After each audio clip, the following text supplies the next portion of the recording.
Voy a empezar, aunque no sea muy ortodoxo, en vez de leer una cita bíblica, voy a empezar leyendo una cita de una película, ¿vale? Suelo ver algunas películas mientras hago ejercicios o sea, de deporte, no de matemáticas.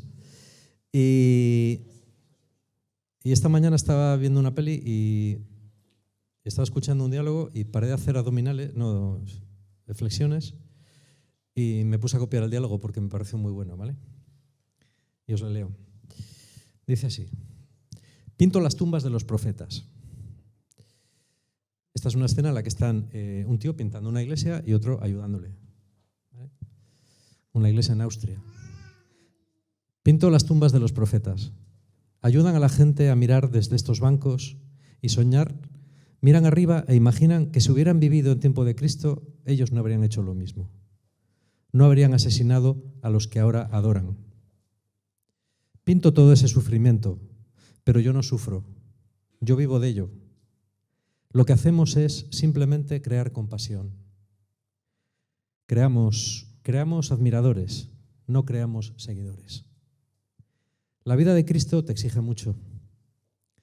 No quieres que te la recuerden, así que evitamos enfrentarnos a la verdad. Se acercan tiempos oscuros, en los que los hombres serán más astutos.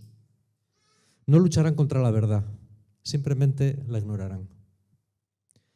Pinto su Cristo complaciente con un halo sobre la cabeza. ¿Cómo puedo mostrar lo que no he vivido? Algún día quizá tenga el valor de atreverme, pero todavía no. Algún día pintaré al verdadero Cristo. No me digáis que no era para parar de hacer abdominales y ponerme a copiar, ¿no? Bueno, para los que queráis conocer la cita, creo que es la última película de Terrence Malick. Como siempre, se titula The Hidden Life, la vida oculta. Yo quería hablar hoy seguir un poco en la línea de lo que había empezado a hablar el domingo de Resurrección, que este año, como recordaréis, porque fue hace menos de una semana, estuve hablando de cuáles eran las consecuencias de la resurrección, ¿no? Y esta tarde, casualmente o no casualmente, estaba escuchando un sermón de Francis Chan, que es un predicador chino-americano. Y bueno, no lo escucho entero porque las predicaciones de esta gente son de 1 hora. Entonces, generalmente no tengo tanto tiempo, ¿no? Las escucho, si me interesa mucho, las escucho en partes, ¿no? He escuchado la primera hora y el título de la charla era el coste del discipulado. Y yo nunca había escuchado, bueno, al tío yo alguna vez lo había visto en la tele, en algún canal, pero bueno, así predicar en un canal que tenía yo de antes antes cuando pagaba Movistar, ahora ya no pago. Había un canal que a veces pillaba predicaciones así, y una vez yo creo que escuché una predicación suya, pero bueno, sin más. Y hoy, al ver el título de esta que tenía, dije, voy a escuchar a ver qué dice. Y bueno, no estoy de acuerdo en todo lo que él dice, ¿no? Pero en lo básico sí. Y justamente la predicación me remitió a lo que había copiado por la mañana. Yo dije, vaya, hoy es un día como de revelaciones, ¿no? a través de los medios. Y básicamente lo que él dice es lo que yo quería decir ahora. Y lo que quiero decir ahora es una convicción que tengo, ¿no? A mí me gusta mucho hablar de convicciones de Dios porque parece como que uno sabe lo que Dios quiere. Y que incluso a veces hay gente que dice hablar en nombre de Dios, ¿no? A mí eso siempre me da mucho reparo porque he escuchado decir tantas tonterías a veces en nombre de Dios o tantas cosas que a mí no me parecía que fueran de Dios, que ya tengo mucho reparo con eso, ¿no? ¿Qué hombre puede hablar en nombre de Dios? ¿Quién se atreve a hacer eso, no? Yo no me atrevo. Pero yo creo que uno sí tiene que hablar de lo que cree que es verdad y de lo que cree que es correcto, porque Como decía Santo Tomás de Aquino, la verdad siempre viene de Dios. Esa sí que viene siempre de Dios. A lo mejor no la manera de decirla, pero la verdad en sí viene siempre de Dios. Y esto es importante tenerlo en cuenta. Yo decía el otro día que la vida de los apóstoles después de la resurrección, curiosamente, fue una vida muy chunga. Lo que hoy entenderíamos por una vida difícil. Tan chunga que en casi todos los casos, por lo que sabemos, acabó mal. Es decir, tu vida acaba mal cuando te asesinan.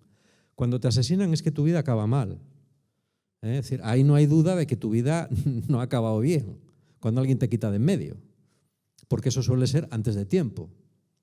No es que las circunstancias deciden cuándo vas a morir, es que alguien decide que tu vida se va a acabar en un momento determinado porque lo decide él. Y eso es acabar mal. La vida de los discípulos acaba mal. Y no acaba mal por casualidad. Acaba mal como consecuencia de una opción que ellos han hecho. Si Pedro y Santiago y Juan y los demás hubiesen seguido en Galilea, unos dedicándose a pescar y los otros dedicándose a lo que se dedicasen, podrían haber muerto asesinados, pero es mucho menos probable. Murieron así por el estilo de vida que escogieron después de la resurrección de Jesús. Y nunca, y llevo años escuchando predicaciones, he escuchado una predicación en la que se hablase de esto. Se me ha ocurrido a mí. A ver, no hace falta que se te ocurra, es que no es ninguna ocurrencia, es que es obvio. Tú dices, a ver, ¿esta gente cuándo espabila? En la resurrección y en Pentecostés, en ese lapso. Parece, según los estudios históricos rigurosos, yo el último que he leído de James Dunn, él dice que efectivamente el Pentecostés del que habla el libro de los Hechos es probablemente el Pentecostés del mismo año de la resurrección de Jesús. No fue ni un año después, no, fue ese mismo año. Lo que la Biblia da a entender, pero que además es verdad. La Biblia a veces mezcla cosas que son de épocas distintas. En este caso no. En este caso este Pentecostés tiene lugar, parece ser, justo después de la resurrección. Y esto es lo que pone a esta gente en órbita. Esta gente que antes de que Jesús muriera y resucitara, pues hombre, no es que fueran tampoco como para tirar cohetes, por lo que se ve, pero es que después estaban peor, todavía. Pero sin embargo algo pasa en el ínterin, que es la venida del Espíritu Santo o las apariciones de Jesús, como quiera que fuesen, que hace que esa gente, la Biblia, la palabra la palabra griega en el Nuevo Testamento es parresía. Parresía significa valor, valentía, coraje. Y el propio James Dunn, lo digo porque hace poco que he leído un libro de él sobre esto, del último que ha escrito, ¿no? Bueno, del último que se ha escrito así, que yo creo que merece la pena. Él dice que efectivamente si algo caracteriza a la comunidad primitiva de Jerusalén es un extraño sentimiento no de superioridad, pero como de que se lo creían mucho.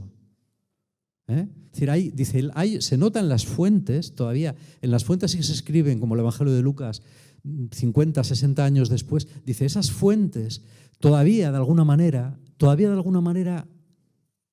están impregnadas de ese espíritu triunfal, ese espíritu de poder, ese espíritu de parresía que se puede leer en los Hechos. Es decir, eso fue tan fuerte que todavía una generación después seguía en el sustrato de la primera comunidad. ¿Vale? Bueno, ¿qué fue lo que pasó? El Espíritu Santo, sin duda ninguna. No sabemos muy bien exactamente cómo fue esa manifestación, pero sin duda algo les cambió. Y ellos entran en una dinámica que es una dinámica muy especial, y es en la que quería dedicar hoy la charla, a meditar sobre ella, ¿no? La charla que mencionaba antes, la de Francis Chan, es terrorífica, es muy dura. O sea, quiere decir que si está en internet, si alguno la quiere mirar y la puede entender, pues que la mire, ¿no? The Cost of Discipleship se titula, ¿vale? Es muy dura, os digo que es. Él dice yo me veo en la texitura de algunas veces parece como que a la gente lo que quieres es, mira, tira para adelante, Dios te ama, que venga, que ya la vida es muy dura, el Señor te ama, todo está bien, todo va a acabar bien. Bueno, pues si pecas, pues bueno, pues no pasa nada, pues venga tú para adelante, que el Señor nos ama y Él nos ama, cuánto nos ama y tal, ¿no? Y ya está, y venga, ¿no? Dice, pero yo tengo una Biblia, de estas Biblias evangélicas, yo las he visto alguna vez, que marcan todas las palabras de Jesús en rojo. No sé si habéis visto alguna vez una. No. Todas las palabras de Jesús, la Biblia es negra, está impresa en caracteres negros, pero todas las palabras de Jesús están escritas en rojo. Son más caras. Pero bueno, está bien, llama la atención porque todas las palabras que Jesús dice en los evangelios, todas están en rojo. Y él dice, yo un día cogí, dice, yo leo la Biblia una vez todos los años. Yo leo la Biblia una vez todos los años. Dice, pero una vez cogí y me leí todas las palabras de Jesús de una tirada. Cogí la Biblia y leí todo lo que Jesús dice en los evangelios, todo seguido, ¿no? Y dice, nunca lo había hecho. O sea, siempre había leído los evangelios, pues bueno, lo que dice Jesús, lo que dice el narrador, no, todo lo que dice Jesús. Dice, y me quedé anonadado. Porque ese no es el evangelio que se predica. Ese no es el evangelio que se predica. Dice, te puede gustar más o te puede gustar menos. Pero ese no es el evangelio que se predica. Dice, yo una vez estuve predicando en una iglesia y cuando era ayudante y vino al acabar el sermón, vino el pastor principal y me dijo, muy bien, ha sido un sermón muy bonito, muy inspirado, está muy, muy bien. Dice, quiero preguntarte una cosa. ¿Tú cuánta gente crees que va a venir el próximo domingo? Dice, yo no sé. Yo he predicado lo que dice, sí, está muy bien, pero tú, ¿cuánta gente crees que va a volver? Y él dice, a lo mejor fue casualidad, pero al día siguiente tuvimos que traer sillas de otro sitio porque la gente no cabía. Dice, a lo mejor es casualidad, ¿no? El evangelio es el que es, no es el que a mí me gustaría que fuese. Y el evangelio es exigente. Y nosotros no somos exigentes. Y el problema que tenemos en la iglesia, fundamentalmente, a mí la iglesia me importa mucho porque ayer pensaba que yo amo la iglesia. La amo profundamente. La iglesia podrá tener lo que tenga, pero a mí la iglesia me ha aportado la fe. Si no hubiera sido por la fe de la iglesia, yo no tendría fe. Ni ninguno de vosotros. Así que a la iglesia, sea como sea y haga lo que haga, le debemos lo más grande, que es la fe. Y yo amo a la iglesia. A veces me enfado mucho con ella precisamente porque la amo. Normalmente te enfadas con la gente a la que quieres. La gente a la que no quieres, no te enfadas con ella, la ignoras. Solamente te enfadas de verdad con aquellos con quienes te implicas sentimentalmente. A los demás los ignoras. Y yo amo a la iglesia. La amo profundamente.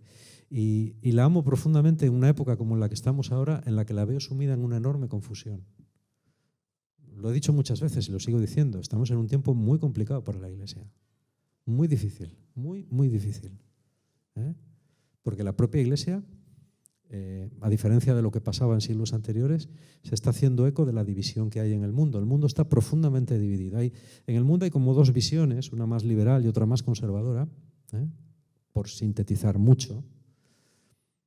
Pero esa división ha llegado a la iglesia también. A ver, ha llegado. Yo creo que siempre ha estado, pero ahora, pues, que yo creo que hay más libertad de expresión dentro de la propia iglesia y tal, en los últimos años, pues estas divisiones han aflorado a la superficie y se ven más. Son tiempos difíciles. Sin embargo, el principal problema de la iglesia no es un tema de progresistas ni de conservadores. El principal problema de la iglesia no es el camino sinodal alemán, ni son los cardenales que quieren, pues que contradicen al Papa. No son los dos bandos. No, el problema no es ese. El problema de la iglesia tampoco son los medios de evangelización, tampoco son los métodos, ni el Stars of the Night, ni el Lightning over Horses, ni bueno, ni estas cosas con nombres en inglés que se ponen. No es nada de eso tampoco. El problema de la Iglesia es el discipulado. En mi humilde opinión, ¿eh? Pero cada vez me convenzo más. El problema de la Iglesia es que se ha olvidado de formar discípulos. Se ha olvidado de formar discípulos.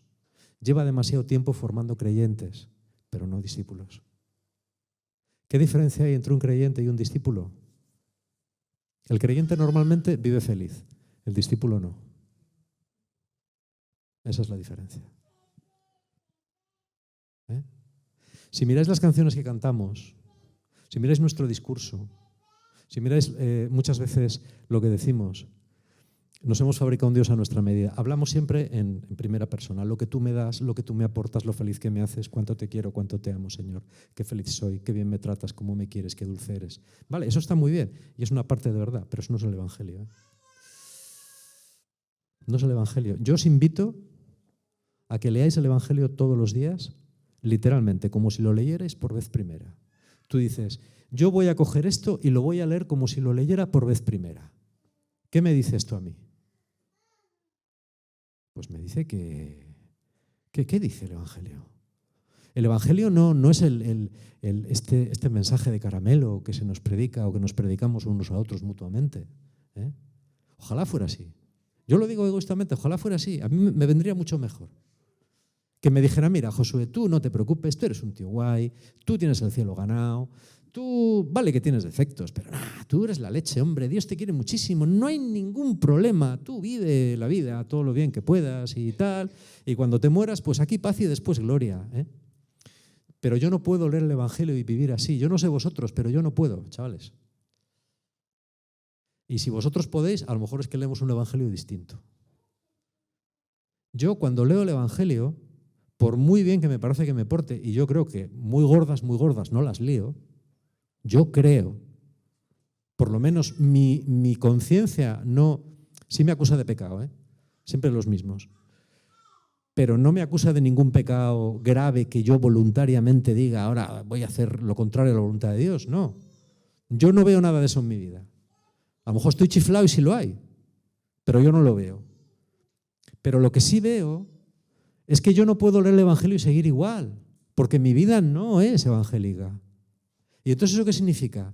Que no puedo acomodarme, que no puedo ponerme, o sea, que tengo que ponerme las pilas y espabilar. Que tengo que ponerme las pilas y espabilar. Que no puedo tumbarme a la Bartola y decir, macho, fíjate, ya está, tú fíjate. Fíjate las cosas que has hecho. A mí el Evangelio me dice, tú no has hecho nada, chaval.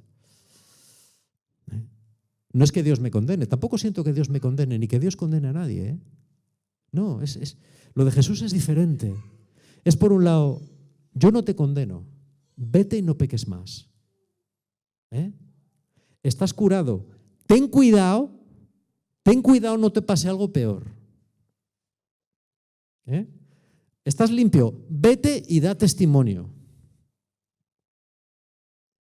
Estás liberado, cuenta lo que Dios ha hecho por ti. Es decir, Jesús nunca le dice a nadie, tranquilo, hombre, tranquilo, tú nada, a vivir que son 2 días, Dios te ama, Dios te ama. Jamás en la vida. Jesús nunca habla así, nunca. No. Yo preferiría que hablara así, pero no habla así. Estamos en un cristianismo, en una iglesia, que el discurso oficial, el que se lleva, el que más mola, es ese.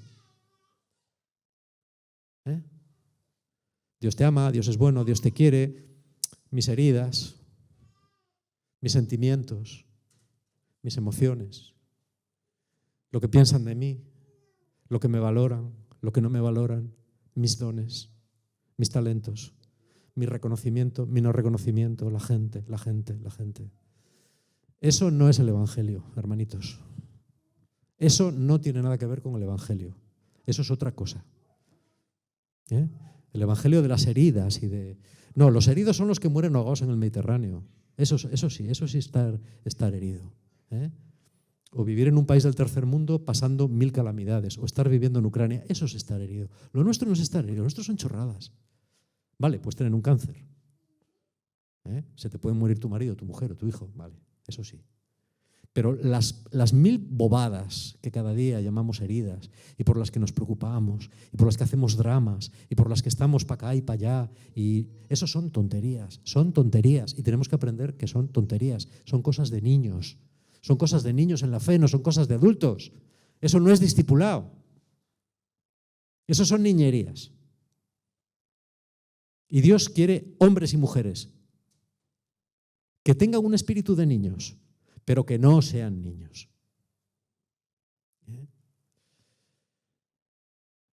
Yo tengo el sentimiento de que cada uno de nosotros, lo decía el domingo pasado, el juicio de Dios empieza por su propia casa. Y yo creo que cada uno de nosotros tenemos que plantearnos muy seriamente delante de Dios, y esto mira que lo he dicho veces, pero lo digo porque lo hago. Yo otras cosas no las haré, pero esta sí que la hago. Yo me pongo delante de Dios y le digo, a ver, Señor, ¿qué tengo que hacer? ¿A quién tengo que pedir perdón? ¿A quién tengo que buscar para que me discipule y para que me instruya? Porque tengo 62 años, ya soy tirando a viejo, y todavía necesito que la gente me diga cosas y me discipule. Todavía tengo que aprender, todavía hay gente que me enseña, por eso veo sermones en la tele. Porque sigo teniendo ese no voy a decir hambre, pero sigo teniendo esa necesidad o ese prurito por ser instruido, por ser discipulado y por ser enseñado, porque lo necesito. Vosotros veréis qué hacéis con vuestra vida. Pero no es normal que tú estés años y años sin buscar quién te discipule, sin buscar quién te corrija, quién te enseñe. No es normal que haya gente aquí o en otros lugares de fe y vida, y voy a extenderlo a toda la iglesia, que se haya pasado la vida sin ser discipulado, enseñado, corregido, edificado, instruido por alguien. Eso no es el Evangelio tampoco. Eso no lo hizo Jesús, ni lo hicieron los discípulos. Leer las cartas de Pablo. Pablo era un tío que discipulaba a todo el mundo. Discipulaba a todas las iglesias y a la gente de las iglesias, con palabras llenas de amor y con palabras muy duras. Hay cartas como la de los Gálatas, que es una carta que dice, esta la ha escrito un tío enfadado, desde el principio hasta el final. Bien. ¿Por qué? Porque a Pablo le importaban los Gálatas y le importaba su fe, porque él había dado la vida por ellos. Y porque le importaba, les decía, Gálatas insensatos, ibais muy bien, ¿quién os torció? ¿Cómo sois tan tontos? Eso es discipular. Y discipular es leer esa carta y que la gente le hiciera caso y que cuando Pablo volviera a Galacia, la gente le rindiera cuentas y que la gente cambiara. Pablo escribe la primera carta a los Corintios denunciando un caso de pecado grave y flagrante que hay en la iglesia. En la segunda carta dice, gracias porque me hicisteis caso. Bueno, y se os fue un poco la mano incluso, ¿no? Ahora, esa persona que pecó tampoco la machaquéis, Está bien que me hicierais caso, pero eso es discipular. ¿Cuántos de nosotros hemos pasado ese proceso? Ese proceso es importante. La iglesia solo cambiará cuando deje... Mirar, la iglesia, lo he dicho muchas veces, la iglesia lo arregla todo con formación y con cursillos. Y con retiros. Con retiros también. ¿Estás mal? Haz un cursillo. Haz un cursillo. ¿Tienes problemas espirituales? Haz un retiro. Mira, el retiro Open the Windows, no sé qué, es de verdad lo último, porque de verdad te ponen, es que vienes lleno de no sé qué, no sé cuántos, ¿no? Muy bien, vas al Open the Windows, punto cero, dices, mira, ha salido el 2.1 que lo vas a flipar. Si en el primero flipaste, en el segundo vas a salir levitando por la ventana. ¿Vale? Los retiros están bien, porque son recordatorios. Pero los retiros no valen para nada sin un proceso de discipulado. Y eso es ya lo que no se hace. Y así, ¿cuál es el resultado de esto? Que tenemos una iglesia de niños. Y los niños son inconstantes. Hoy vienen a un retiro y mañana no vuelven más. Hoy están en una parroquia, pero se enfadan con el cura y dejan la parroquia. Pues los niños son así. El cura les riñe o les dice, mira, fulanito, podrías cantar un poco más bajo. O tú, ¡ay, que me ha dicho el cura! Encima que vengo aquí. No vuelvo más. Bebés. Y con bebés no se construye nada. Y aquí necesitamos discípulos. Mirad, yo os digo una cosa. Llevo mucho tiempo, en los últimos meses, planteándome cuál tiene que ser la razón de ser de esta comunidad, ¿no? Pequeña, grande, lo que sea. ¿Cuál tiene que ser su objetivo fundamental? El objetivo fundamental de esta comunidad es formar discípulos, porque es lo que hace falta. Esta comunidad tiene que formar discípulos y después humildemente ofrecer esa experiencia a la iglesia. Humildemente. Entre otras muchas experiencias que hay, tan buenas o bueno, mejores que esta, mucho más. Pero nosotros tenemos que ofrecer la nuestra. Lo que no merece la pena es tener una comunidad para fabricar más producto del que ya hay. Porque niños espirituales y creyentes, de esos sobran por todos los lados. Discípulos no. Los discípulos son una raza escasa. La vida de Jesús o se da o no se da. Y hay que darla con todas las consecuencias. No hay que hacerse ilusiones. Y dar la vida es negarse a uno mismo, es tragarse el orgullo, es aceptar ser corregido, es aceptar buscar la dirección de los demás. Es aceptar lo que las personas a las que tú concedes autoridad te dicen y obedecerlas. Es hacer lo que no quieres hacer, es servir cuando no te apetece servir. Eso es ser un discípulo. Y es siempre leer el Evangelio y preguntar, a ver cómo puedo yo traer esto a mi vida para que mi vida crezca y dé fruto. Esa es la cuestión. En eso estamos. Yo estoy ahí, no estoy desde luego, por encima de nadie, eso lo tengo muy claro, pero sí que tengo en mí un fuego por buscar la voluntad de Dios que creo que es mi deber compartirlo con vosotros, porque si no, ¿qué hacemos aquí? ¿Qué pintamos aquí hoy? Estamos aquí para algo. Estamos aquí por algo. Nos han llamado Dios de alguna manera. Si no, no estaríamos aquí. Es raro estar aquí. Lo normal es estar fuera o en casa o haciendo algo, pero no aquí. Si estamos aquí, ¿por qué estamos aquí?